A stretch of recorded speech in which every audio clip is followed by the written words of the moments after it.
প্রথমে নিয়ে নিয়েছি 4 পিস পেঁয়াজ, 4 পিস লঙ্কা, কাঁচা লঙ্কা। তারপরে দেখো বন্ধুরা, একটা পেঁপে নিয়েছি, একটা আলু নিয়েছি, ছোট সাইজের একটা পেঁপে, আর আলু নিয়েছি একটু বড় সাইজের একটা। তারপরে দেখো পেঁয়াজ কুচিগুলো সর্ষের তেলে ভেজে নিয়েছি, ভেজে নিচ্ছি। নেওয়ার পরে পেঁপেগুলো তুলে দেবো।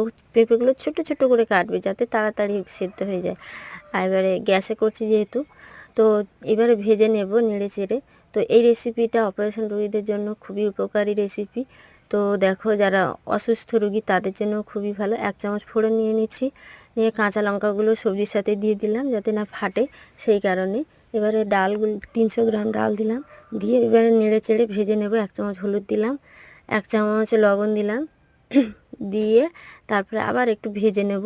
নেওয়ার পরে জল দিয়ে দেব প্রায় 600 গ্রাম মতো। তোমরা চাইলে আরও বেশি দিতে পারো, কমও দিতে পারো।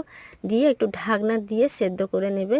নেওয়ার পরে আমার 1 চামচ হয়ে যাওয়ার পরে 1 চামচ জিরে গুঁড়ো দেবো। তো বন্ধুরা, দেখতে দেখতে আমার এই রেসিপিটা কেমন লেগেছে তোমরা সবাই কমেন্ট সেকশানে কমেন্ট করে যেও, আর আমাকে এইভাবেই সাপোর্ট করে যেও। Thank you guys.